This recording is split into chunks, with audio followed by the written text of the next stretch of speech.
semuanya, di video kali ini saya akan membahas buku yang sangat menarik dan penuh wawasan. Berpikir ala Yahudi, bertindak ala Cina, itu judulnya. Buku ini mengungkap rahasia kesuksesan dua kelompok yang dikenal dengan kecerdasan dan etos kerja luar biasa. Jika penasaran mereka bisa begitu sukses dalam kehidupan dan bisnis, pastikan tonton sampai akhir ya. Jadi ini tampilan untuk bukunya. Judulnya Berpikir ala Yahudi, Bertindak ala Cina. Ulasan dengan penjelasan latar belakang buku Berpikir ala Yahudi, Bertindak ala Cina. Buku ini dianggap menarik karena dua etnis Yahudi dan Cina. Buku ini dikenal dengan kesuksesan luar biasa di berbagai bidang, terutama bisnis dan pendidikan. Penulis dari buku ini mencoba mengeksplorasi gimana sih pola pikir dan kebiasaan hidup kedua kelompok ini dapat diterapkan oleh orang lain untuk mencapai kesuksesannya. Jadi kita langsung ke pembahasan ya. Apa yang menghubungkan orang sukses, kaya, berhasil atau tidak? Pastinya cara berpikir dan bertindak. Semua berasal dari pikiran dan tindakan manusia. Bangsa Barat, kalau untuk seseorang yang berani mengambil resiko, umumnya selalu dipuji sebagai orang yang ambisi dan punya motivasi. Sementara di budaya timur seperti di Cina, perilaku tersebut atau tindakan tersebut terkadang dianggap roboh atau emosional, terlalu emosional. Dari dua kebudayaan itu sangat berbeda lah ya.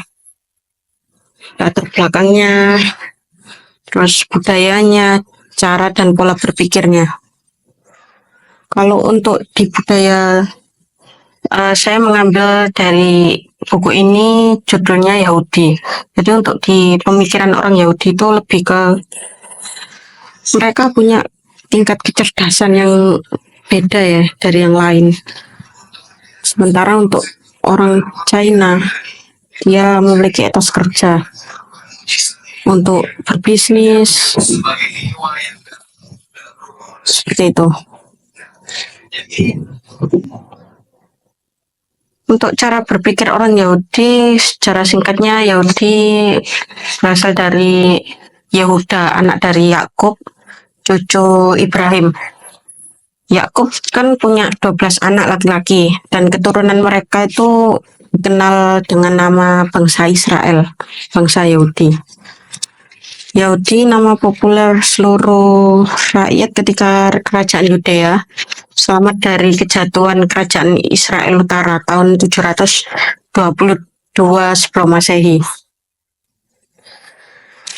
Uniknya pemikiran yang banyak sih para pemikir yang nyoba memulai penelitian membedah rahasia kecerdasan kaum Yahudi. Karena di negara maju di Amerika Serikat, Yahudi itu jumlahnya sekitar 2% dari total seluruh penduduknya. Terus 40% dari mereka masuk top 40 majalah Forbes mengenai 400 orang terkaya di Amerika. Sepertiga multijutawan Amerika ya juga orang Yahudi. 20% profesor universitas terkemuka juga Yahudi. 40% mitra firma hukum New York dan Washington DC juga ya mereka orang Yahudi. Yang terakhir 25 pemenang hadiah Nobel Amerika Serikat Yahudi juga. Contohnya Albert Einstein, semua orang pasti tahu lah ya, yang punya teori relativitas mungkin. Seorang rabi itu seperti kiai di Muslim, tokoh agama orang Yahudi. Jadi ada seorang rabi Yahudi terbaik di New York. namanya Rabbi Mendel Gerson, pernah mengajarkan bahwa Yahudi itu superior dan merupakan spesies yang sama sekali berbeda. Dia juga percaya Yahudi adalah guru dari semua ras superior dan suatu hari nanti akan dibangkitkan kembali sebagai Mesias dunia. Membicarakan kepintaran dan kecerdasan Yahudi, mereka bisa menguasai dunia. Terkadang kita bertanya, apakah itu keturunan genetik atau semua orang bisa seperti mereka? Namun kecerdasan rata-rata mereka itu 115 dan untuk keterampilan verbalnya sekitar 125,6. Mengenai penelitian kecerdasan Yahudi, tim ilmuwan dari University of Utah, mereka melihat pola penyakit nggak biasa dari salah satu ras Yahudi, namanya ras Ashkenazi. Itu ras biasanya dari Jerman, Ashkenazi. Mereka memiliki kelainan darah. Singkatnya itu terdapat pengelompokan 4 penyakit. Semua disebabkan mutasi manajemen sel pengelompok manajemen sel bahan kimia yang dikenal sebagai sphingolipids, Tay-Sachs, Niemann-Pick, Hauger, mucolipidosis tipe 4. Sebagian berpendapat Yahudi Ashkenazi memiliki penyakit yang hanya dimiliki kaum mereka. Yang efek samping penyakit itu adalah kecerdasan pada kaumnya. Namun hal yang pasti bisa dirasakan mengapa Yahudi sangat maju dalam hal kepintaran adalah bahwa dari penolakan dan kebencian kepada kaum mereka oleh dunia. Jadi mereka punya ingatan memori yang mengerikan bagi mereka. Kalau mereka dibenci, bahkan di Amerika sendiri, orang Amerika sebenarnya kalau dari buku ini ya, nggak mau satu meja sama mereka sebenarnya. Cuma karena ketergantungan finansial, kan mereka menguasai perekonomian, menguasai mata uang. Jadi ya mau nggak mau mereka menerima bangsa Yahudi. Terus sehingga mereka berpikir untuk memulai sebuah kemajuan demi bertahan ya. Semua orang pasti ketika terpojok atau bagian kecil dari banyaknya orang pasti akan otomatis berpikir buat bertahan hidup biar nggak ditindas. Kan ada pepatah kalau menginginkan perdamaian ya harus siap berperang. Berperang dengan kecerdasan, berperang dengan finansial atau apapun itu. Karena kalau kita berani berperang ya orang nggak akan nindas kita. Jadi itu 7 kunci sukses Yahudi itu. Yang pertama ada kekayaan. Sesungguhnya itu kekayaannya itu pengetahuan. Kalau orang punya ilmu pengetahuan gitu, dia pasti tahu manage dari dunia ini seperti apa. Terus yang kedua itu menjaga diri sendiri, nanti orang lain akan menjaga kita kan. Ya dengan cara menjaga diri sendiri ya kita harus baik sama orang. Itu bentuk penjagaan untuk diri sendiri ya. Yang ketiga itu orang Yahudi itu orangnya sukses yang profesional dan mereka juga pengusaha. Yang keempat, mengembangkan keyakinan verbal. Mereka punya kemampuan dalam berkomunikasi, pengekspresian. Terus yang kelima itu selektif pemborosan. Jadi mereka untuk pemborosan tuh mereka tahu uang harus dihabiskan untuk apa, untuk kebaikan, untuk apa, seperti itu. Terus berhati-hati dengan penghematan. Karena kalau dari penjelasan di sini ada Rabbi Yahudi yang mengatakan uang itu bisa menyelamatkan orang, tapi uang juga bisa menyerumuskan orang. Seperti analogi pisau tergantung orangnya. Kalau yang megang chef akan jadi makanan yang lezat, tapi kalau yang megang begal menjadi senjata buat merugikan orang. Untuk yang keenam, kunci sukses Yahudi itu bangga terhadap individualitas mereka, sehingga mendorong kreativitas karena mereka bangga dengan kemampuan diri, percaya dengan diri mereka. Yang ketujuh itu mereka secara psikologis tuh ingin membuktikan sesuatu biar nggak akan dijatuhkan lagi dengan pembuktian, ya kan?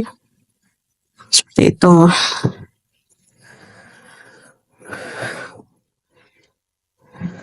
Terus untuk yang kedua ini singkat aja tentang cara berpelik tindak ala Cina. Lebih ke arah prinsip yang mereka anut dalam pekerjaan orang Cina itu seperti apa dalam berbisnis. Gimana cara mereka bisa sampai puncak kesuksesan. Sekarang perekonomian Cina termasuk perekonomian yang akan digadang bakal jadi perekonomian terbesar. Sekarang bersaing dengan Amerika. Untuk sejarah Cina sendiri, Cina itu salah satu peradaban tertua di dunia ya. Peradaban Cina itu banyak dipengaruhi filsafat. Jadi mereka punya historis sendiri, perjalanan filsafat. Filsafat Cina itu identik dengan 3 tema pokok: harmoni, toleransi, dan kemanusiaan. Ada momen-momen dan periode tentang filsafat Cina. Pada zaman klasik sekitar tahun 600 sampai 200 sebelum Masehi, berkembang tentang Konfusianisme, paham Konfusianisme, Taoisme, Yin Yang, Maoisme, Mingxiafaxia,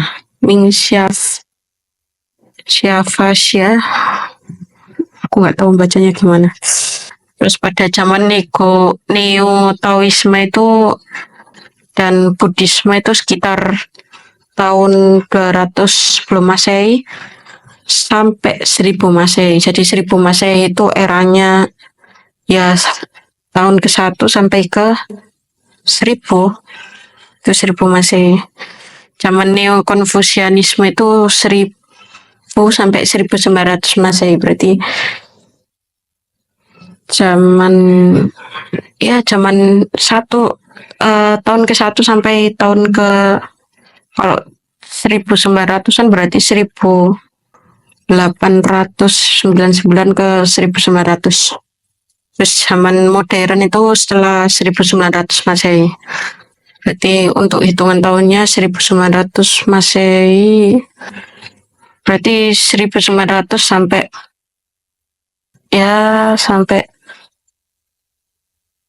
peradaban sekarang mungkin ya.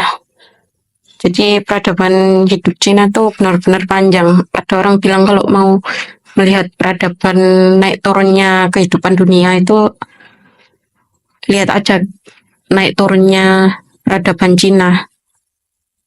Seperti itu. Untuk urusan perdagangan pun Cina punya banyak keunikan ya. Di Cina bisnis atas dasar koneksi dan tingkah birokrasi dari pasar dan aturan hukum setempat. Cina itu sangat kompetitif. Kompetitif itu jiwa bersaingnya tinggi banget. Mereka itu serius dengan jenis permainan, melakukan apa aja untuk menang. Satu orang Uighur itu pernah mengatakan pada New Yorker bahwa Cina tidak pernah bertarung jujur, bukan karena budaya mereka, itu bukan karena sejarah mereka juga, itu berasal dari sesuatu di dalam darah mereka, darah kompetitif mungkin ya. Di Cina tidak menutup praktek bisnis korup, tetap ada sih. Terus satu ekonom Cina mengatakan ke Washington Post, pemerintah memiliki kekuasaan dan investor yang memiliki uang. Mereka bergabung dan mengekstrak semua manfaat yang ada di wilayah tersebut ya. Terus seorang reporter berita Cina mengatakan pada Yomiuri Shimbun, mereka membentuk kelompok untuk membagi keuntungan dan orang yang menolak mengambil bahaya. Dia ya mau nggak mau harus ambil ya peraturan. Untuk melakukan bisnis di Cina, Anda harus berteman dengan orang sana juga punya koneksi. Terus kebiasaan bekerja di Cina itu pekerjanya gaji dengan harga murah. Tapi mereka semua mendorong perekonomian Cina. Mereka bekerja keras dan efisien. Disiplin diri dan kemampuan mereka beradaptasi faktor kunci dalam mendorong daya saing Cina sendiri. Jika seorang pekerja tidak sampai untuk menyelesaikan pekerjaan, akan ada pekerja lain yang sudah menunggu di sayap untuk menggantikannya. Begitu kompetitifnya Cina ya.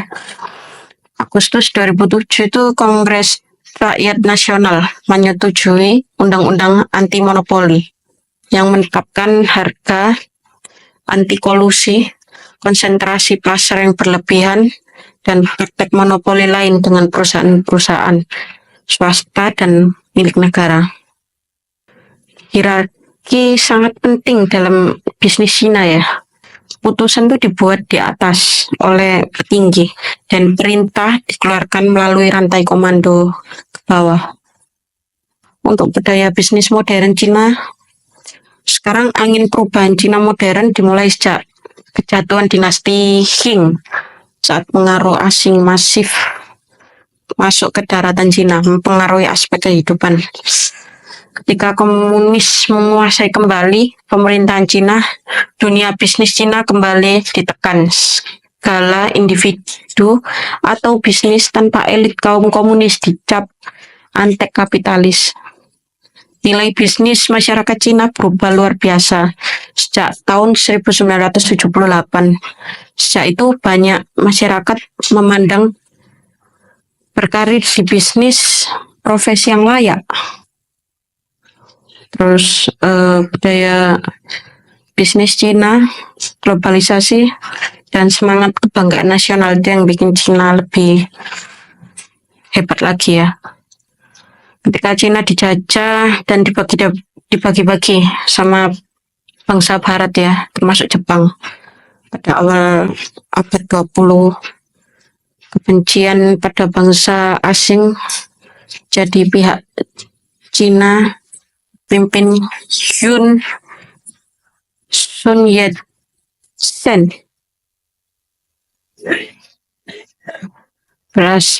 mereka berhasil merobohkan dinasti Qing dan mengarahkan Cina ke arah merdeka dengan konsep negara yang lebih modern dan relevan ya untuk kedepannya maksudnya. Setelah merdeka tahun 1949, Cina dipimpin Mao Zedong. Semua orang pasti tahu Mao Zedong. Akibatnya kekuatan berbau barat dienyahkan sama dia dan bisnis dikontrol terpusat oleh pemerintahan.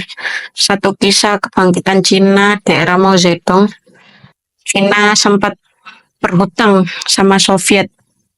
Suatu hari terjadi perselisihan, sampai Soviet pun mengatakan bahkan rakyat Cina berbagi celana dalam pun nggak bakal bisa membayar hutang. Di situ Mao Zedong merasa terhina dan dia memberitakan di semua radio dari pagi sampai malam ditel terus menerus sampai akhirnya timbul rasa ingin membuktikan. Akhirnya dia punya kebijakan setiap rumah harus setiap orang, setiap keluarga harus menyisahkan 1 butir beras Jadi kalau keluarganya ada 3 ya berarti menyisakan 3 butir beras bagi makan. Sisanya diserahkan semua ke pemerintah, terus sama Mao Zedong untuk bayar hutang-hutangnya. Dan disitulah kebangkitan Cina. Mereka mulai nggak mau untuk dihinakan sama bangsa-bangsa lain. Terus untuk sejarah Cina, mereka akhirnya membentuk sikap praktis yang keras. Sikap hemat memastikan ketahanan hidup. Terus yang kedua itu tingkat menabung yang tinggi, yang bahkan tak masuk akal sekalipun adanya kebutuhan mendesak, mereka tetap menabung. Yang ketiga itu kerja keras sampai kehabisan nafas pun mereka tetap melawan hambatan yang ada di dunia, bahkan yang nggak bisa diprediksi. Terus yang keempat itu orang yang dapat dipercaya itu ya cuma keluarga. Yang terakhir itu kepatuhan pada kepala keluarga dan selalu siap setiap saat untuk memiliki daya tahan yang kuat. Jadi ya itulah kehebatan Cina. Kita terkadang harus berpikir seperti orang Yahudi. Kita harus membuktikan biar kita nggak direndahkan dan kita harus menguasai banyak hal. Orang Yahudi itu semua sektor mereka punya.